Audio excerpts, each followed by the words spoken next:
reality depends directly on our having direct access to the taste of the liberated world, to be Homo Amor, to be the new human and the new humanity, who's not only omni-considerate for the sake of the whole, but who actually is in mad celebration of reality, who's experiencing joy pouring through them.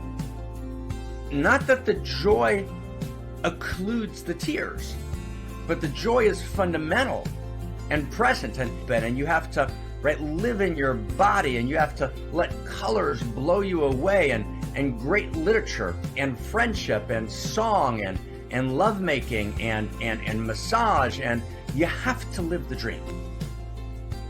You can't change the world unless you're willing to already live in the world that's already changed.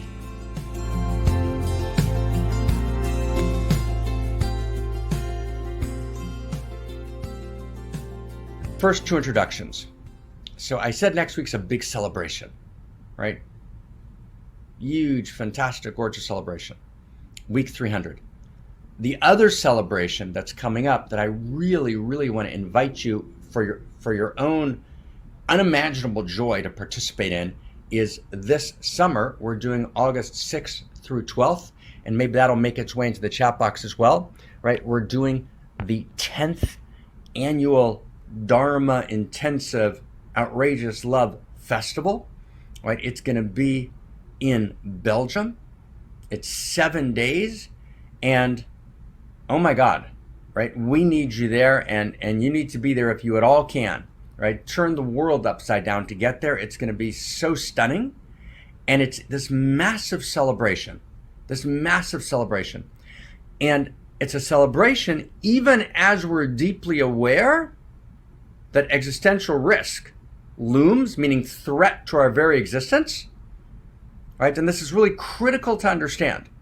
Someone actually asked me a few weeks ago in a Holy of Holies, and that someone is actually here today, and she knows who she is, right? Like, existential risk, right? How can I even breathe or do anything else? And this person's a fantastic human being who's a dear, dear friend and student and colleague and partner and pillar. And so I want to answer that question. How can we have a celebration when we're in the middle of existential risk, when there's a looming dystopia, right? And when we're poised in this time between worlds and this time between stories, when we're poised between utopia and dystopia, right? Shouldn't we just be shouting from the rooftops?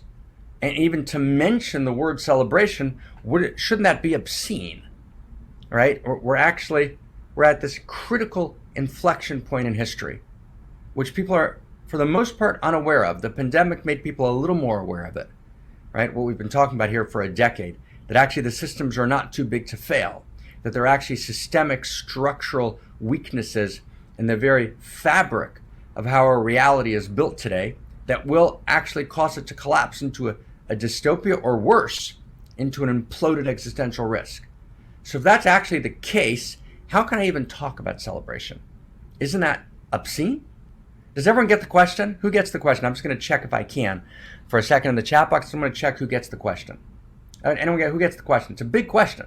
So I want to talk about that more at length this summer at the festival, and maybe in a couple of weeks in a couple of One Mountains. But here I just want to say one sentence, and a sentence that clarified to me this past week. I just want to give you this one sentence. Here's the sentence. You can't change the world. Okay, and maybe we can even catch this in the chat box, right? You can't change the world. Say it again. You can't change the world unless you're willing to already live in the world that's already changed. Okay, let me say it again, right? You can't change the world, okay? You can't change the world unless you're willing to already live in the world that's already changed. Right? That sentence just emerged this week. It's a fantastic word. It's a fantastic sentence. When it emerged, I was in a deep 3-day seminar. I was ecstatic. It's a beautiful sentence. You can't change the world unless you're willing to already live in the world that's already changed. Can you track what that means? What that means is if you're going to change the world and you realize the corruption and the suffering, right, and the betrayal, and then you realize even more deeply, right, the imminent potential catastrophic or existential risk in either the next 100 years or 50 years or 400 years, it's unclear, and you're not sure how to change it. So what happens? You become bitter. You become broken. You dry up. Your soul shrivels. You dry up like a raisin in the sun. And there's no place for laughter anymore. And there's a kind of deep, not sadness, it's not sadness, it's a kind of cynicism. It's a kind of bitter cynicism that sets in. And I've met, my friends, many beautiful people who began as great visionaries, I'm close to today, who are now bitter, cynical. And you become bitter and cynical, now stay close, when you're so involved in transforming reality, which we should be. I'm involved in it 24 hours a day, even when I'm sleeping. We should be, but you're so involved that you stop living in the world that's already changed. Meaning, you have to live the dream, right? Langston Hughes, the black poet, writes, what happens to a dream deferred? To defer, does everyone know that word? To delay.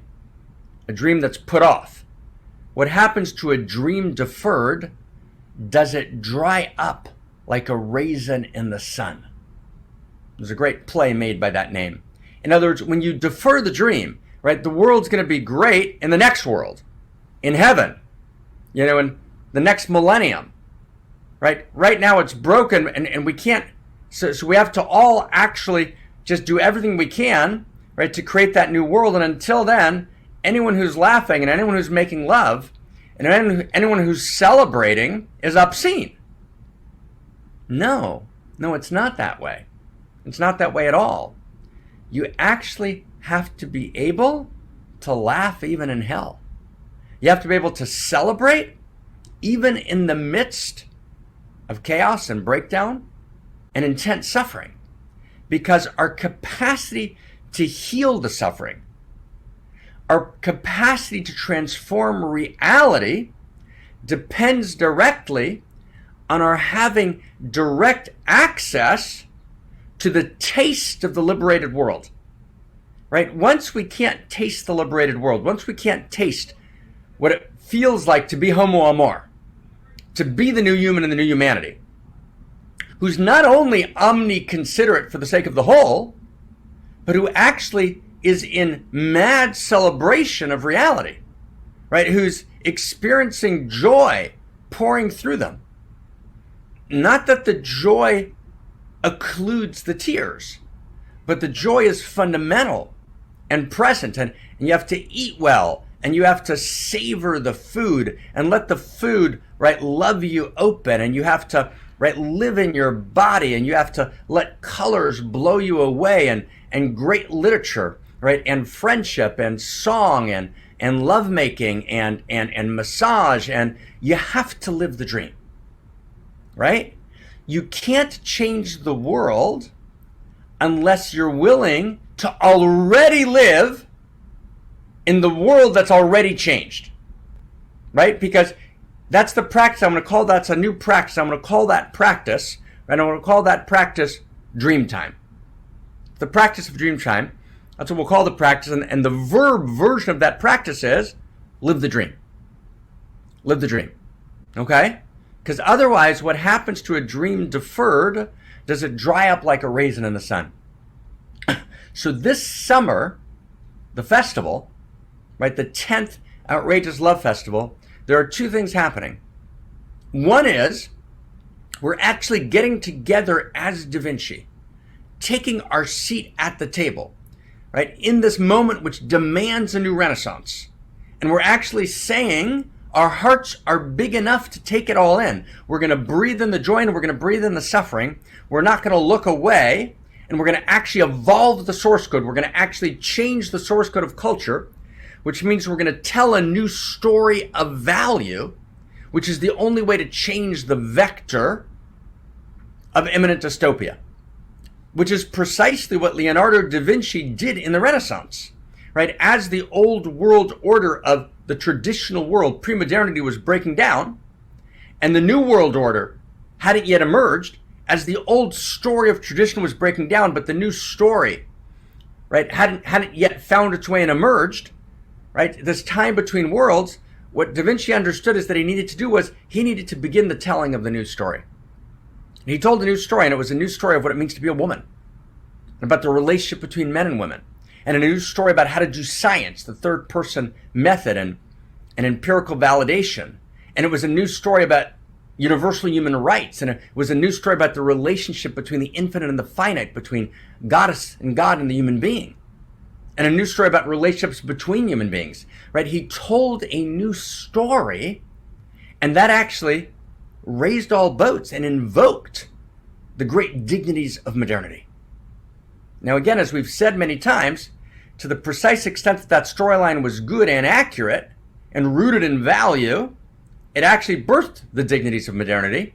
But to the precise extent that that storyline was awkward or warped or corrupted or missing key dimensions, it actually began to generate the disasters of modernity, which led directly to this moment of extraction models and exponential growth curves and exponential weaponized technologies held by rogue non-state actors, right? And the race to the bottom and the tragedy of the commons, which generates, for example, systems of AI that shouldn't be generated, right? Et cetera, right? And it's generated the world of today, which is governed by a success story, because that's the only story we have left, because actually Da Vinci didn't get all of the story right.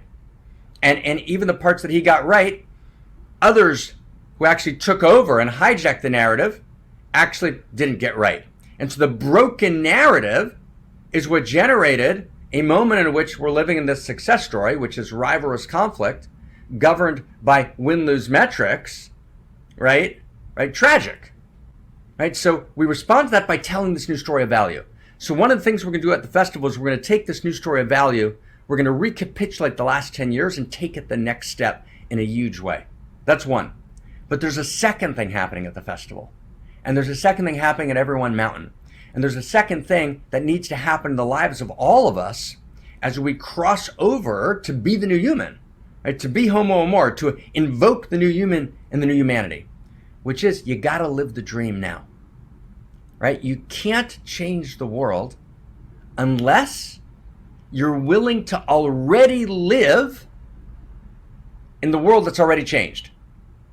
Now, I'm going to tell you something wild, and this is for my dear friend and student and partner and beloved David A. Tunn, right, who's about to read the code, right? And he'll understand why this is for him.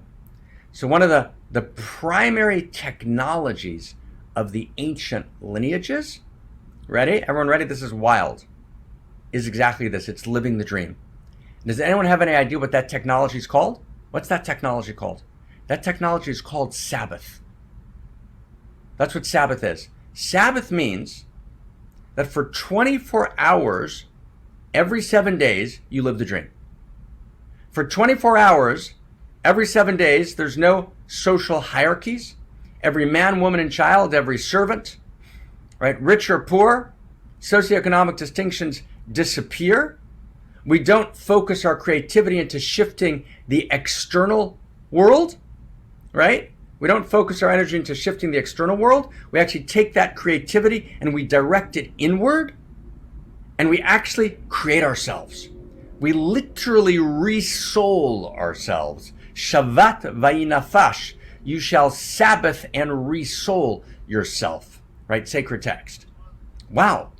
So Sabbath is the technology of living the dream. And I want to tell you something wild. Now stay close, friends. Are we together? Are we okay? Everyone's with us? Okay, this is wild. When I was in Dharamsala, And I spent some really beautiful time with the Dalai Lama. It's a story I've told you at other times, how I got there and how we met and how we had an argument, and he invited me to come to Dharamsala, and we spent some really crazy, beautiful time together, both private time and public time. Right? He said to me, in the private moment, he said, how did the Hebrew wisdom tradition, right? How did they survive the exile? Because, of course, the Tibetan exile is today very real. The Chinese have crushed Tibet, and there's this huge Tibetan exile. And he's in Dharamsala in northern India, which is where I met him the second time. We met first time at the Pope's summer residence in Castel Gandolfo, but we met the second time in Dharamsala in his home. And he said, how did the Hebrew wisdom tradition, how did they survive? And I said to him, Sabbath. Do you get this, everyone? Sabbath. What does Sabbath mean? Meaning, when this tradition went into exile, instead of focusing all of the energy on the revolution, how are we going to liberate ourselves from the exile? And although that happened, that was true. There was an enormous focus on how can we liberate ourselves from the exile and actually reestablish this Hebrew wisdom vision. There was an enormous emphasis on that. But at the same time, there was this notion of Sabbath, which meant that no matter where you were, no matter how brutal the exile, no matter how harsh the pain, no matter how outrageous the pain, every 7 days you lived in outrageous beauty. Every 7 days you lived in Sabbath, and Sabbath is the liberated world. Right? Sabbath is to live the dream. Sabbath is the realization that you can't change the world unless you're already willing to live in a world that's already changed. Wow. Does everyone get how huge that is? It's huge. So Homo Amor has to be both a revolutionary. Homo Amor has to be an evolutionary. Right? Homo Amor has to be tilting against every windmill, but actually with strategic excellence. And being willing to engage in conversations of strategy, and being willing to step up and go all the way in this lifetime. And Homo Amor needs to be already living the dream. Right? Can everyone feel that? I mean, it's gorgeous. It's gorgeous. And, I've mentioned to you all before, and maybe we'll come back to this at the festival. I want to just give you one last piece of it. Right? And it's so beautiful, which is, it means that laughter matters. It means that we should be smiling. It means we should be laughing. It means we should literally be in a felt sense of joy. And Umberto Eco wrote a very important book that I sometimes mention, and I hope to get back to it this summer, called In the Name of the Rose. And it's a story about a medieval monastery in which, the monks start dying, and people aren't sure why. And this monk comes to investigate, right? He's a monk from kind of the hierarchy, comes to investigate. It's a long, dramatic story, but in the end, he reveals that all of the monks who died were poisoned, and it's because each of them had gone to the library of the rectory and taken out Aristotle's book, the Nicomachean Ethics, and they would study it, and then they'd be interested in laughter. And they'd turn to the page on laughter, joy, humor, and they'd turn the page. You see how people turn the page? So the assistant rector, the assistant friar, poisoned that page on laughter. So anyone in the monastery who went to learn about laughter and its importance, they would turn the page, that page on laughter, they'd be poisoned. Not because that monk began as an evil person, right, who would poison people. He began with the dream of a better world. And he thought the world was lost, and he was utterly committed to bringing in a better world. And he didn't understand, right, in this world of abject suffering, how can people be laughing? That's somehow a violation of the Christ. It's a violation of the God force. And so he poisoned people who were laughing in order to be able to heal the world. Does everyone get that? Go back to Langston Hughes. what happens to a dream deferred? Does it dry up like a raisin in the sun? Wow. Wow. So friends, let's laugh. Let's laugh together. Let's laugh insanely. Let's laugh sanely. Let's celebrate.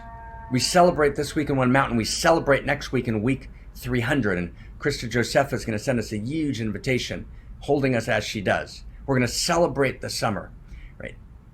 Again, last time, I said the last time, but it's the most important sentence in the world. You can't change the world. We can't change the world, right? Unless we're willing to already live in the world that's already changed. Live the dream. Okay, so that's our introduction today. That's the couple of notes I wanted just to take us inside with as we talk about celebration and existential risk in the same breath. And my friend, right, several weeks ago in a Holy of Holies session said to me, right, and wrote me a note, right, all I can feel all the time is existential risk. How can I celebrate? And it was such an important question. And this person spoke for so many people. And I've gotten versions of that question from the best and the brightest and the deepest. And I just think it was just so important that we get this and we feel it. Okay, thank you. So thank you for listening. Total celebration and pain. Both at the same time. We laugh out of one side of our mouth. We cry out of the other side. I turn to David. What a mad delight to turn to David to resonate the code. Resonate away, brother. Here is this week's code. More than confessing their sins, every human being is obligated to confess their greatness. Every human being is obligated to live their greatness. Obligation, duty, honor, and nobility are not merely social constructions of reality. Obligation, duty, honor, and nobility are real. Your greatness is your deepest heart's desire. To confess your greatness is to confess your heart's desire. And we must confess our vulnerability. To confess our greatness without our vulnerability is to lie to ourselves. To confess our vulnerability without confessing our greatness is to deny God. And with that, I turn my word back to you, beloved Dr. Marc. David, celebration. Are you celebrating, brother? We're celebrating. We're celebrating. We're celebrating. You're in Madison, Wisconsin celebrating. You got to celebrate over there, right? All right. Who's celebrating? Who's celebrating over here? Who's celebrating?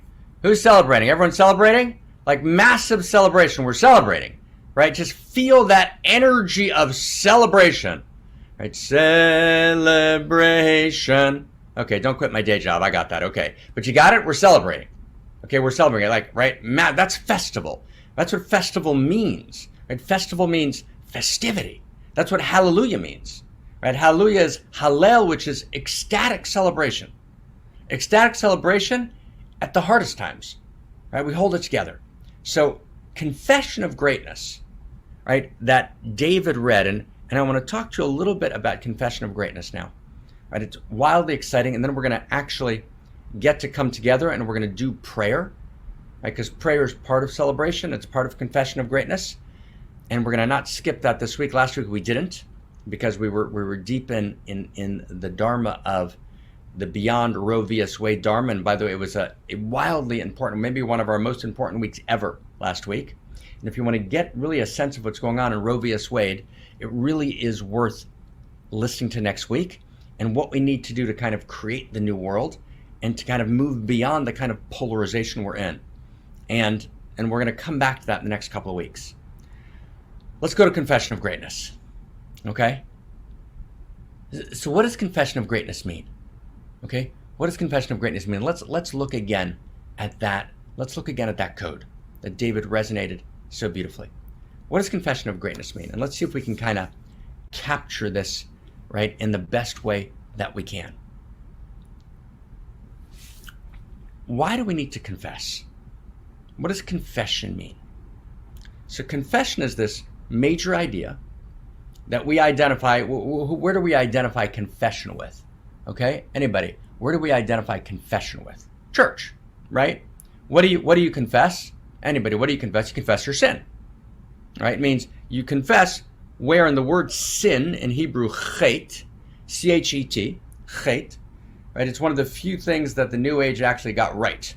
Chet actually means, and it's translated right in a number of tracts which come from the New Age world, and they translate it accurately, actually.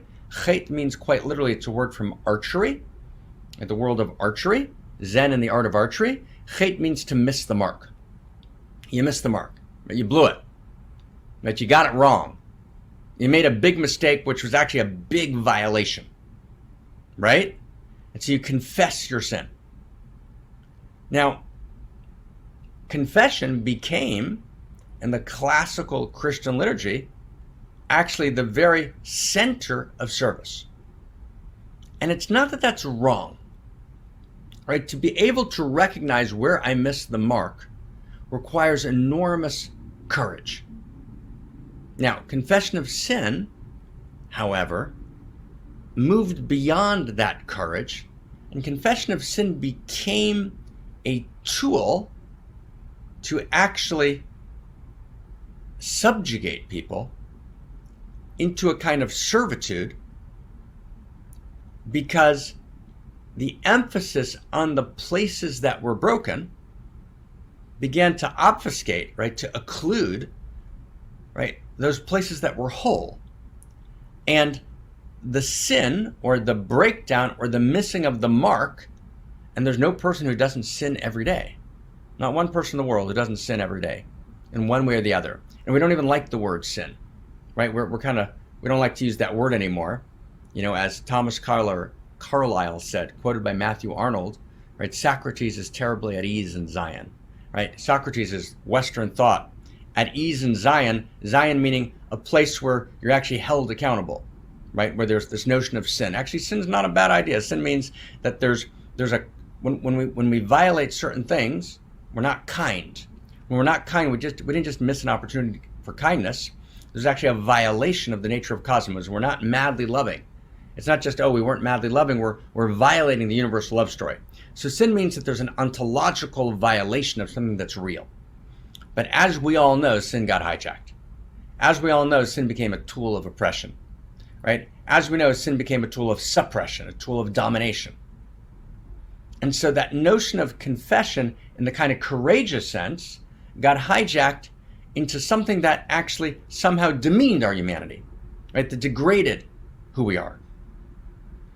And in order to recover our identity, we need not to leave confession behind, but as we begin to articulate a world religion, as we begin to articulate a world spirituality, right? A world religion which is a context for our diversity, right? A world spirituality which is a context for our diversity, we need to reclaim confession.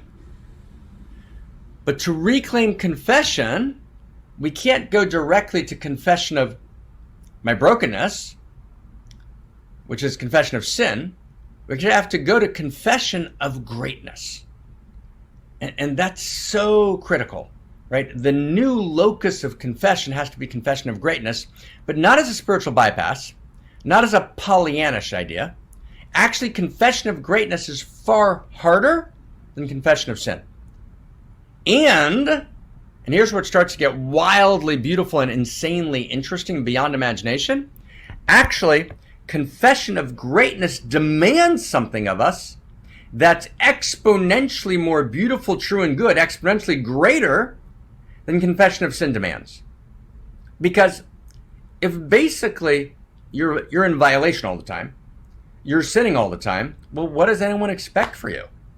What does anyone expect from you? In other words, if you're a worm, right? If you're a fallen creature, if you're lost in sin, well, that's just who I am, right? Why would you expect anything else from me, right? If you're a snake, well, then you're going to poison people, right? Trust people to be who they are. It's an old Zen adage, which my friend Dan Hamilton used to share with me all the time, right? Trust people to be who they are, right? So if basically you tell people you're sinful, and then they'll become sinful, and then trust them to be in violation, right? So if I'm a worm, I'm just going to be a worm. If I'm fallen, well, I'll just be fallen. Right? If I'm just a materialist, separate self, right, who's a product of a meaningless cosmos, which is utterly random, with no context of intimacy and a higher sacred order, right, and a sense of ultimate meaning and ultimate value, well then I'll be an expression of that breakdown. But that's actually not accurate. That's not actually who I am. It's actually not the nature of reality. So I want to cite for you a text with your permission. It's an insanely beautiful text. Permission, everyone? We together? We okay? How are we doing? Okay, let's go deeper. We ready to go deeper? Who's up for just going deeper into this? Okay, let's go. Let's find this. Let's go deeper. So there's a sacred text from the original text called the Torah, and it's a book called Deuteronomy, and it's in the book of Deuteronomy, chapter 26, and everyone's familiar with it, even if you've never read it, because it's the place where we talk about pilgrims. This is where the idea of being a pilgrim comes from. So the pilgrim goes to the temple, right? The pilgrim goes to the Jerusalem, and when the pilgrim goes to Jerusalem, the pilgrim is a philanthropist, and the pilgrim offers what are called tithes, right? A tenth of the income, and a tithe for the poor, a tithe for, the educational institutions. There's a whole set of tithes in which we share, right? Unlike Google and Amazon, which manage to pay no taxes, right? Unlike techno-feudalists that pay no taxes, unlike a world in which, right, we actually don't distribute taxation evenly, right? Actually, taxation needs to be distributed in a beautiful way. Taxation is a privilege. I get to participate in sustaining, right, the evolutionary communion of pioneering souls, right? So I'm giving my tithes. So the pilgrim goes to Jerusalem, he gives his tithes, and then there's a declaration that the pilgrim says. What does the pilgrim say? So I'll just give you 4 or 5 words of it. He goes through the different tithes and he says, Asiti kechol asher tzivitani. I've done it all perfectly. Everything you asked for, I've done it all fantastic, perfect. I got it. I hit the ball out of the park. Then the masters in the 3rd century said that this text, in which the pilgrim says, I hit it out of the park, I did everything you asked for me and I did it perfectly, that's called confession. Wow. Right? It's a text in the 2nd century, actually, in a tractate called Yoma. That's the name of the tractate, Yoma, chapter 3, subsection 5. Right? This text of I've done it all perfectly is called confession. Why? Why is it called confession? Because in this moment, you're confessing your greatness, right? We're confessing our capacity. I was commanded, there was a responsibility placed on me. I needed to support the evolutionary communion, right? I needed to step up and tithe, and I knew exactly how to do it, and I did it courageously, and I did it generously, right? And I did it fearlessly, and I did it perfectly. That's my confession. In other words, my confession is my greatness. But here it is. Now stay close, friends. Here it is. This is so deep. This is like the deepest of the deep. The only thing that actually holds me accountable is my greatness. You see, if I have this capacity, well then reality demands it from me. I only count if I'm accountable. I'm only accountable if I actually possess greatness. And here's the next sentence, here's the next stage. Greatness is never generic. It's a very important sentence. There's no generic greatness. And for our European friends and our Chinese friends, the word generic means the same, one size fits all, the same for everyone. Generic is the opposite of unique. There's no generic greatness. There's no generic confession of greatness. There's only unique self-greatness. My confession of greatness is unique. So Claire Molinaire just began the last 9 months a Unique Self Institute. That's her greatness. That was her unique calling. It's her unique vision. And it's going to be birthed formally in the world this fall. So that unique self-greatness of actually stepping in and creating from scratch this Unique Self Institute and bringing all of the Unique Self teaching together under one roof, and she'll be giving a Unique Self course next year. That was her greatness. But Claire's confession of greatness might also require that she actually engage her 3 daughters in a particular way and welcome her husband home, right? This wonderful man, right? Who's just this, who Claire's told me about, and all of us over the years, Eric, to welcome him home in a beautiful way, right? That might be her greatness. And there might be some moment between her and Eric where it's kind of hard. She's got to reach deep down on herself and actually blow it away with love, right? In a way that only she knows and no one else can call her on in the world but herself. That's her greatness.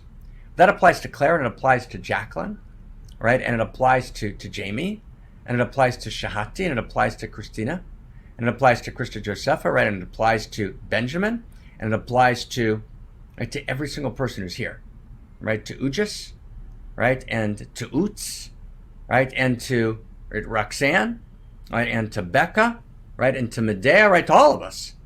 Right? My confession of greatness is my unique self-confession. It's the confession always of my unique greatness, because it's only my unique self that holds me accountable. Does everyone get that? Now stay with me for a second. And we're gonna put the 2 pieces of today together. You see, even when I haven't transformed all the way, and no one's transformed all the way, even when I'm still a work in progress, and everyone's still a work in progress, right? Even when I'm an imperfect vessel for the light, and everyone's an imperfect vessel for the light, I can still live the dream. And I live the dream in my moment of greatness, right? In other words, even, it's not just about the liberation of the world, right? Celebration before the world's liberated is the first part of our talk today, right? You've got to actually live the dream. You've got to actually be willing to already live in the world that's already changed. But that's true not just about the public world. Does everyone see how gorgeous this is? It's true about my personal world. In other words, even before I'm transformed, that would be a kind of secular word, right? A religious word would be even before I'm redeemed. An Eastern traditions world would be even before I'm liberated. Whichever word you like, transformed, redeemed, liberated, whichever one. But even before that happens, you got to live the dream. And live the dream means to actually identify your moment of greatness and know that that's who you really are, right? And celebrate that moment of greatness. So the celebration of your moment of greatness is what it means to live the dream. And I'm willing to celebrate it and not actually succumb to the voices that say, oh, you did that great once, but that's not who you are. Oh, one time you really showed up, but look at all the times you didn't show up, right? Look at all the times, right, you failed. And we're going to talk, I hope, next week in a little bit more. We've got these 5 dharmic principles of baseball we haven't gotten to, but I'll give you one of them in advance, right? In baseball, you fail far more often than you get on base, right? If you look at, I was with my son a couple of weeks back and we saw 2 games in a row at Oracle Stadium. It was awesome and a lot of sun and a lot of sunburn. And it was 18 innings, 1 game on a Tuesday evening, the next game on a Wednesday morning. We came 2 hours early each time to be there for batting practice. And then we were baseball. And basically what happens is almost no one gets on base, right? And my son made me promise I don't do anything else during the game, which I didn't. So I watched the game intently with him. And we got these great seats, like 10 seats, behind the dugout, and we're watching the game. And most of the time people struck out, right? Or they popped a fly, so the ball was caught, they were out. So the game was basically, if you want to get what this great American game of baseball is, and we're Dutch patriots, and we're German patriots, and we're Swiss patriots, and we're Chinese patriots, everyone from around the world, South America, we're Estonian patriots. But today happens to be July 3rd, so it's a day before the 4th of July, which is America's Independence Day. And America's great sport is baseball. So this is our honoring of the 4th of July, the honoring of baseball. What's baseball? Baseball is actually the best of America. And it's the willingness, right? What Zion and I basically watched is men failing. That's what happened, right? Most of the game was people failing. And only occasionally would someone get on base. Only occasionally would someone get a hit. right? The scores were, 2-1, 3-1, right? So 95% of the games, the willingness to fail and then get up in the batter box again, not to actually fall into a depression, not to fall into kind of a self-loathing, not to fall into kind of a collapse of self, but to know I'm going to get up, I'm going to pick up that bat again, right? I'm going to get in the right position, and I'm going to do everything in my power for the sake of the larger communion, as part of the unique self-symphony of my team, right? To have that bat connect with that high-speed ball and sail out of the park. Like, wow, right?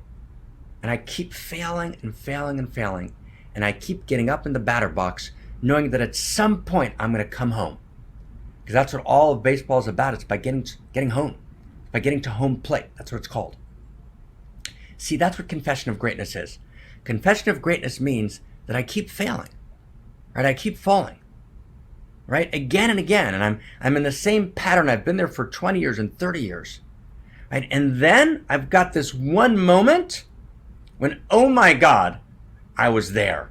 My heart was open. I was kinder than kind. I was madly loving. I was creative, right? I was present. I was audacious. I was courageous. That's actually who I am. Cook, the great evolutionary mystic, writes, Amitat mahuti, mitgale berig egadluti. The essence of who you are is revealed in your moment of greatness. That's actually who you are. All of the failures, that's part of the rules of the game. And the capacity to go up and realize you're up. You're up.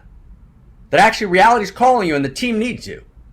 And that actually you get over all the times when you struck out and all the times when you popped to fly. And you're actually willing to do it. And sometimes, right, sometimes you even work together with other people and you hit a ball up high, right? They catch the ball, but another runner steals a base. So sometimes you're getting yourself on base and sometimes you're moving forward, right? Evolution itself. Wow, right? So confession of greatness means I'm playing baseball, right? I'm up to bat, and who I am is who I am when that bat cracks the ball and the ball sails and sails and passes the lights, right? And in San Francisco goes into the bay and bases are loaded and it's a home run and the entire stadium, right, gets up and cheers right at the top of their lungs, right? And I walk those bases. That's my moment of greatness. That's who I am, right? And those home runs are actually hit in the world, usually not in public, without an audience. Heroism takes place in private, in moments in which no one would know that I'm actually called in that moment to my unique self, which I take my unique risk and I celebrate my greatness. I recover my unique self. I be the best that I can possibly be and even more. And actually all of reality cheers. All human beings that ever were, will, or will be living in that Akashic field, as the Buddha Sutras say, beyond time. Literally, when I take my unique risk, right? When I live in that moment of greatness, right? When that bat connects with that ball, literally, my friends, and right? If there's any trust and love between us, and I hope there's a lot, and I can promise you this, right? Literally, if you would actually feel what's happening in reality, in the symphony of reality, you would realize that literally, right, billions of people across space and time literally rise to their feet, right? Ecstatic, right? Cheering, but as you walk those bases, knowing that that's who you are, that's what it means to confess your greatness. That's what it means to confess my greatness. That's what it means to confess our greatness together. Wow. So we got to begin this today. We got to talk about living the dream in the collective world, right? Living the dream in the public square, right? Living the dream in our lives, right? Living the dream in our personal lives and our collective lives. We talked about celebration, right? Being willing to live in the world that's already changed. Because we understood that you can only change the world unless you live in the world that's already changed, meaning I go into dream time, right? I celebrate. I live the dream. I don't defer the dream. But in my own life, the same thing's true. And in my own life, just like we need to create a festival in the public square, right? Let me just clarify this, okay? In the last 90 seconds wasn't clear enough. I apologize. Let me say it again. Just like we need to create one mountain, we need to create a festival in the public square, meaning we need to live the dream even as we're madly committed to the evolution of the source code and to addressing existential risk. So we need to be Homo Amor, to cross to the other side, right? To face this moment between stories and between worlds. We need to be able to laugh at the same time. We need to be able to live the dream. We need to be able to not defer the dream. That's in the public square, in the public space, and in our personal lives, right? Even as we fail again and again, we have to realize that's actually not who we are. That actually the essence of who you are is revealed in your moment of greatness, right? That's the Dharmic principle of baseball. That's the 4th of July, right? That's what liberation means at its best. I'm willing to confess my greatness. And it's only that confession of greatness that calls me home.